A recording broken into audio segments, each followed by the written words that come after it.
Demikian firman Tuhan. Sebab itu kita yang dibenarkan karena iman, kita hidup dalam damai sejahtera dengan Allah oleh karena Tuhan kita Yesus Kristus. Oleh Dia kita juga beroleh jalan masuk oleh iman kepada kasih karunia ini. Di dalam kasih karunia ini kita berdiri dan kita bermegah dalam pengharapan akan menerima kemuliaan Allah.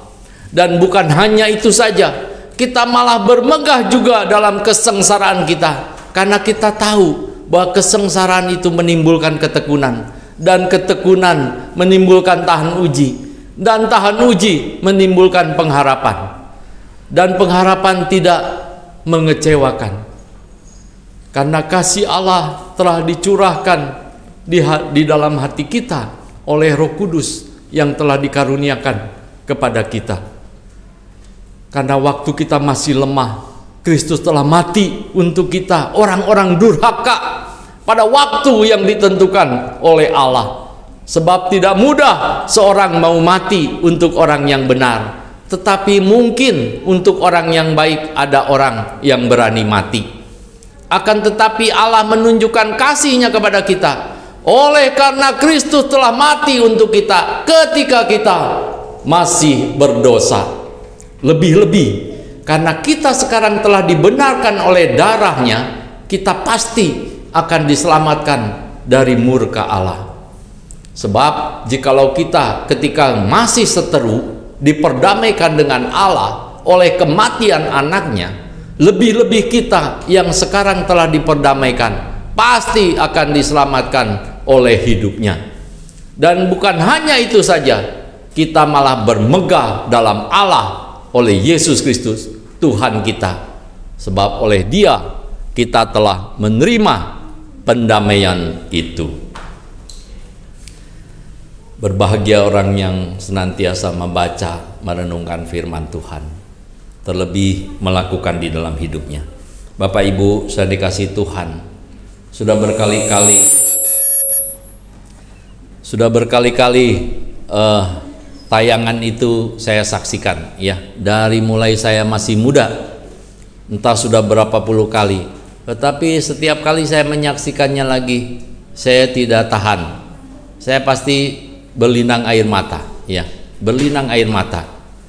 Dan semakin dihayati, diresapi, ya, semakin berlinang air mata. Mengapa, saudara?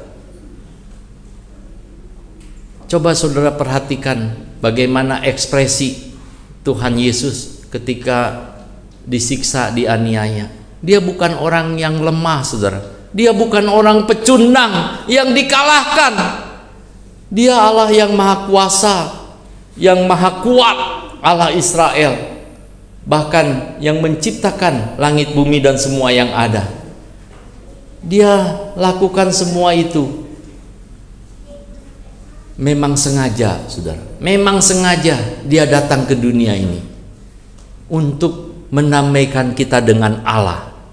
Semula kita ini orang berdosa, orang durhaka disebutnya, ya, orang-orang yang akan binasa, tidak ada harapan di dunia ini,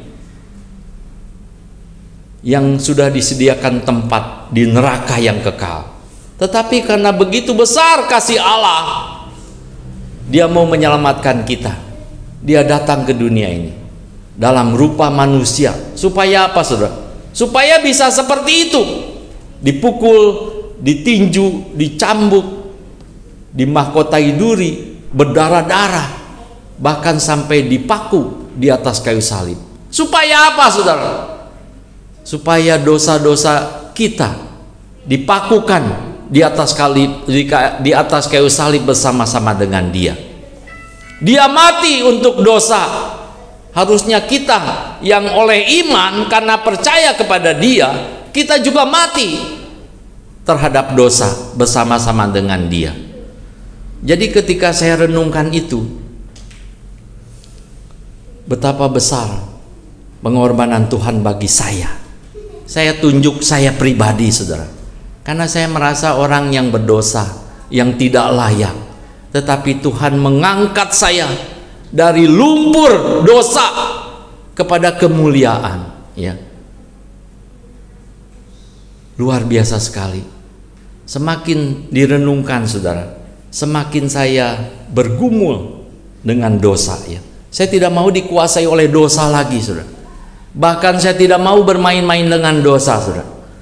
Bukan saya tidak pernah jatuh dalam dosa, saudara. Ketika percaya Tuhan Yesus, jatuh bangun, jatuh bangun. Tetapi jangan jatuh bangun terus, saudara. Semakin hari, semakin lama ikut Tuhan Yesus, harus menang. Karena Tuhan menyertai kita. Dia masuk di dalam hidup kita. Ada Roh Kudus, Roh Kristus ada di dalam kita yang senantiasa memberi pimpinan, kekuatan, dan pertolongan. Saudara, Tuhan datang supaya kita yang mati menjadi hidup. Dia yang hidup mati bagi kita, supaya kita yang harusnya mati hidup. Tetapi bukan hidup bagi diri kita sendiri, tetapi bagi Dia. Bagi Dia yang sudah mati bagi kita. Kalau saudara punya pemahaman seperti itu, saudara tidak akan bermain-main dengan dosa, ya. Saudara akan serius menjalin hubungan dengan Dia yang menyelamatkan kita. Saudara akan hari lepas hari berjalan bersama dengan Dia, membangun hubungan yang indah, ya, lewat doa-doa, saat teduh, membaca merenungkan firman-Nya. Saudara, firman Tuhan tadi mengatakan kita yang sudah dibenarkan, ya, itu hidup dalam damai sejahtera. Ayat 1. Kita yang dibenarkan karena iman, kita hidup dalam damai sejahtera dengan Allah oleh karena Tuhan kita Yesus Kristus. Semula kita tidak memiliki damai, saudara. Dosa menguasai kita dan kita seperti berlawanan dengan Allah, ya. Allah maunya seperti ini, kita maunya seperti itu, ya. Allah ingin kita bertobat, berbalik dari jalan-jalan yang sesat kepada Dia, tetapi kita maunya jalan yang sesat. Saudara, ketika seorang percaya Tuhan Yesus, dia dibenarkan. Dia dibenarkan, ya. Saudara, ada beberapa dampak dari kematian Kristus bagi orang percaya. Saya sudah daftarkan di situ, ya. Dampak kematian Kristus bagi orang percaya: 1, dibenarkan karena iman, saudara. Karena percaya Tuhan Yesus, karena iman, saudara dibenarkan. Semula saudara salah, berdosa, salah, rusak, dan menjijikan di hadapan Tuhan. Tetapi karena iman kepada Yesus Kristus yang sudah menderita dan bahkan mati di atas kayu salib bagi kita, kita dibenarkan, saudara. Ini istilah yang dipakai di dalam pengadilannya. Kalau hakim memvonis kita benar, ya, kita nggak akan dihukum, ya. Jadi kita dibenarkan. Kemudian yang kedua, hidup damai dengan Allah, saudara. Saudara, paling enak itu hidup di dunia ini kalau kita tidak dikejar rasa bersalah, ya, atau sesuatu yang tidak berkenan di hadapan Tuhan. Saya percaya setiap kita pasti tahu, ya, di dalam hati nurani kita itu, kalau kita melakukan sesuatu, entah berkata-kata, ya, atau mikir saja, ya, kita tuh ngerti, kita tahu, wah ini saya mikir nggak bener nih, ya. Pasti Tuhan nggak suka, pasti Tuhan nggak seneng nih.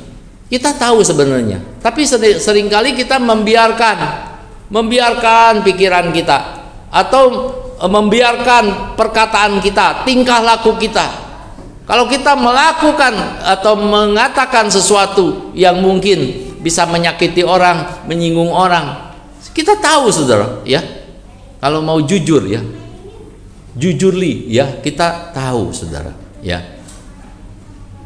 Tetapi seringkali kita tidak peduli, kan? Tidak peduli, karena kita mau sendiri, ya, bukan maunya Tuhan. Kalau kita memperlakukan orang atau tingkah laku kita salah, kita melakukan hal-hal yang tidak berkenan di hadapan Tuhan, sebetulnya kita juga tahu ya. Kita tahu, nggak usah diingatkan, sudah. Apalagi kalau kita sudah sering dengar firman Tuhan. Ya.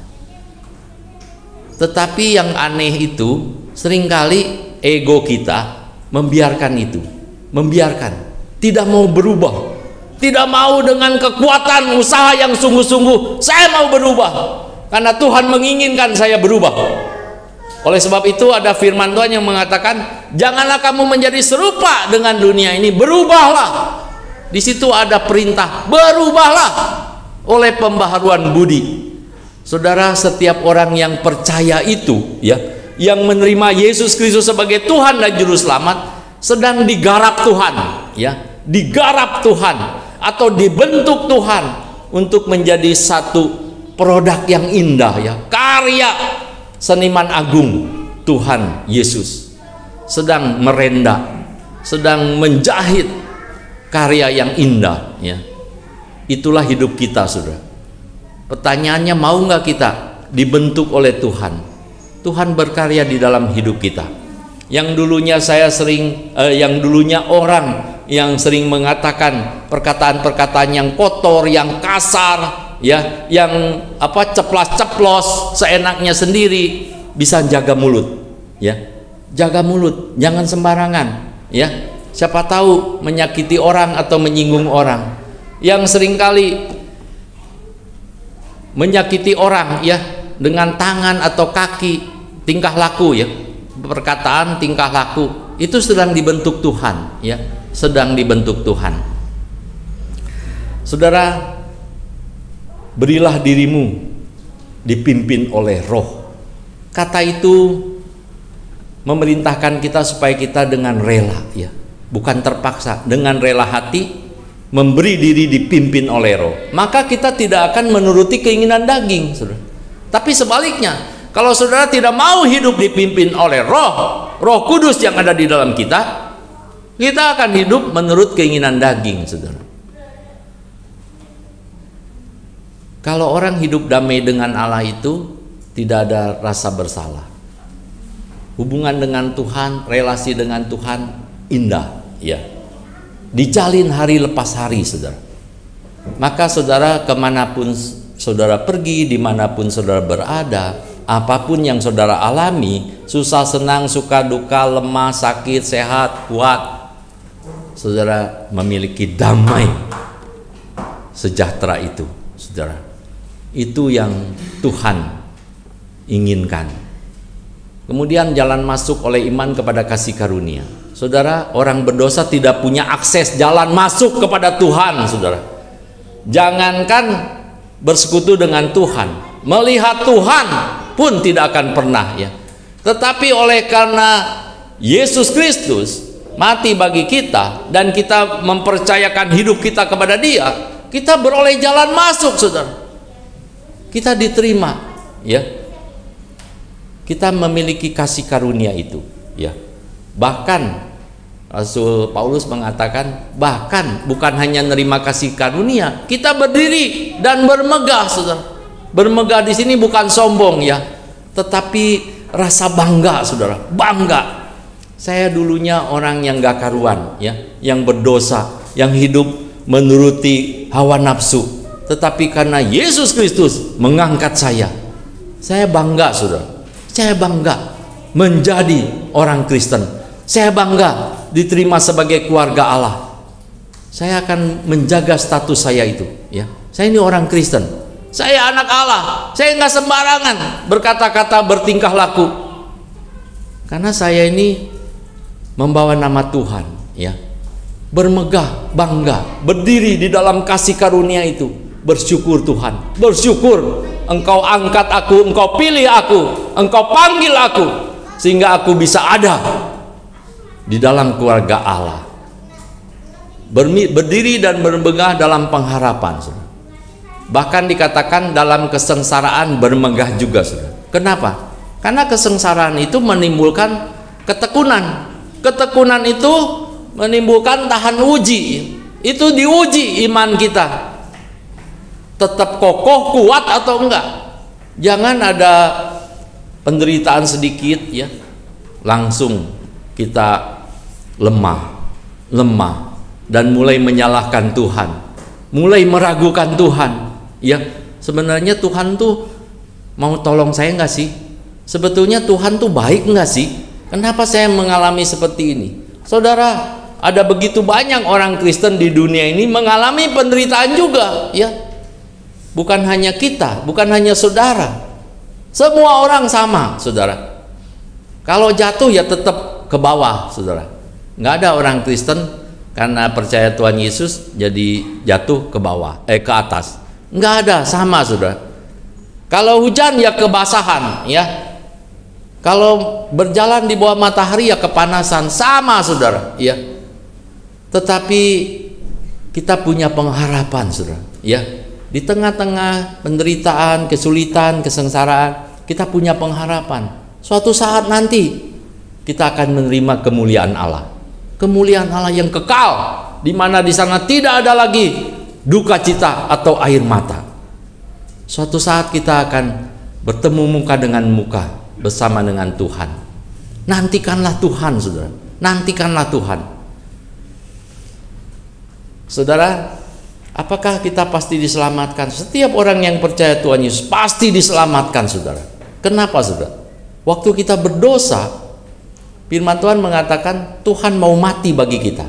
Masih berdosa, masih durhaka, masih kotor, menjijikan, Tuhan mau berkorban bagi kita. Ketika kita percaya kepada Dia, Dia hapus dosa kita, Dia tebus dosa kita, Dia bayar dengan darahnya yang mahal. Apalagi sesudah kita percaya, saudara, pasti kita diselamatkan dari murka Allah yang akan datang. Murka Allah yang akan datang itu diperuntukkan untuk orang-orang yang berdosa, orang-orang yang tidak mengenal Allah, saudara. Oleh sebab itu, pertahankan iman saudara, bahkan semakin teguh menjadi saksi Tuhan dimanapun berada. Pertanyaannya bagi kita, saudara, apakah balasan kita untuk kasih Allah yang telah dicurahkan bagi kita? Saya tidak usah ceritakan atau uraikan panjang lebar bagaimana pengorbanan Tuhan, ya. Tadi dari tayangan itu sudah lengkap, saudara bisa menyaksikan, ya, bagaimana penderitaan pengorbanan Tuhan sedemikian rupa. Bukan karena Dia orang berdosa, tetapi karena Dia mau menolong kita.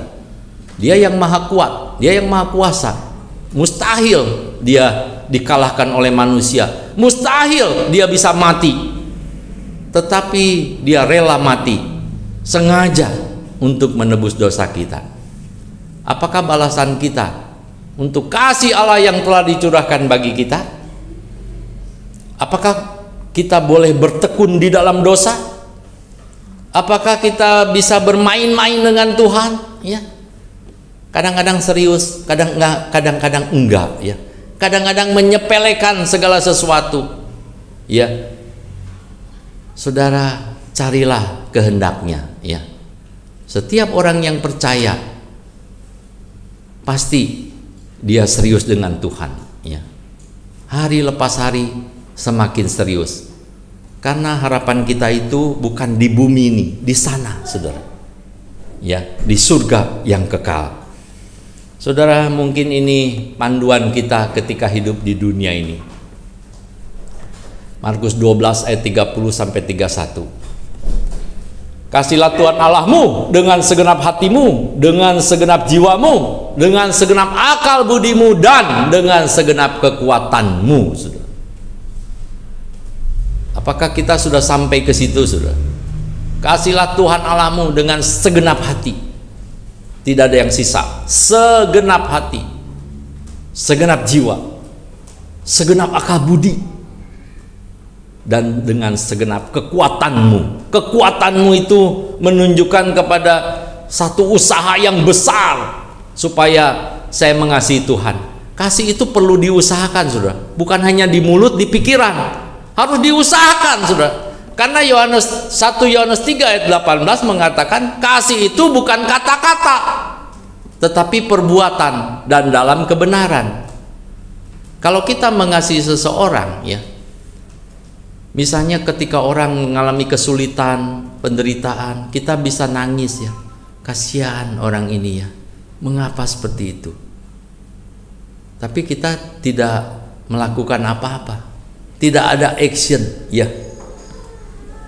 No action, talk only.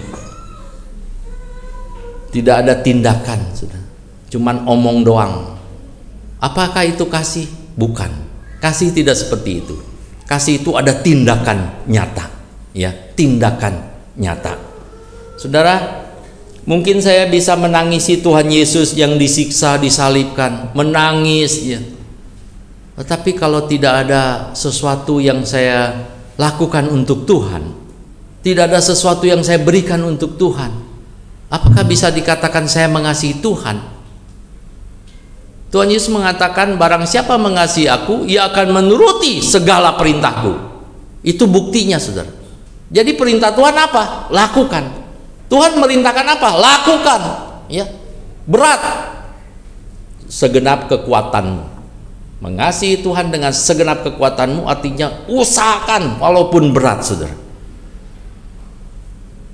Saudara belum pernah mencucurkan darah berjuang melawan dosa. Jadi sebetulnya tidak ada yang berat yang pernah kita lakukan, ya. Pernah saudara dianiaya gara-gara nama Yesus? Pernah saudara menderita gara-gara melayani? Menderita seperti apa? Pernah saudara jalan kaki sampai seperti mau lumpuh karena jalan jauh ke pedalaman mau melayani orang-orang di sana? Pernah saudara membagi-bagikan apa yang saudara punya sampai saudara miskin? Saudara, kasihlah Tuhan Allahmu dengan segenap hatimu, segenap jiwamu, segenap akal bunimu, dan dengan segenap kekuatanmu. Dan hukum kedua ialah kasihlah sesamamu manusia seperti dirimu sendiri. Tidak ada hukum lain yang lebih utama daripada kedua hukum ini. Bapak Ibu yang dikasihi Tuhan, ketika dari tahun ke tahun kita diingatkan akan kasih Tuhan yang begitu besar, pengorbanannya yang tak ternilai, jangan kita menyia-nyiakan kasih karunia Tuhan. Tapi biarlah kita mengasihi Dia dengan segenap hati, berbuah bagi Dia, lakukan setiap hari segala sesuatu yang Dia perintahkan. Kalau saudara sering bersungut-sungut, ngomel-ngomel, stop, ya. Untuk Tuhan lakukan. Kalau saudara sering menyakiti orang, stop. Perbuatlah apa yang saudara ingin orang lain perbuat kepadamu. Ya. Kalau saudara ingin diperlakukan baik, sopan, ramah, berlaku ramah dulu kepada orang lain. Ya. Saudara, itu perintah emas, ya. Perintah emas. Matius 7 ayat 12. Biarlah peringatan Jumat Agung tahun ini mengubahkan kita. Semakin hari semakin berkenan di hadapan Tuhan. Tuhan semakin dekat. Suatu saat ketika Dia menyatakan diri, kita akan menyatakan diri bersama-sama dengan Dia. Biarlah firman Tuhan ini mendorong kita supaya kita serius. Mulai sekarang semakin serius bersama dengan Tuhan, ya. Pikirkan perkara di atas, bukan yang ada di bumi. Carilah perkara di atas di mana Kristus ada. Supaya ketika Tuhan menyatakan diri, kita pun siap menyatakan diri bersama dengan Dia. Mari kita berdoa.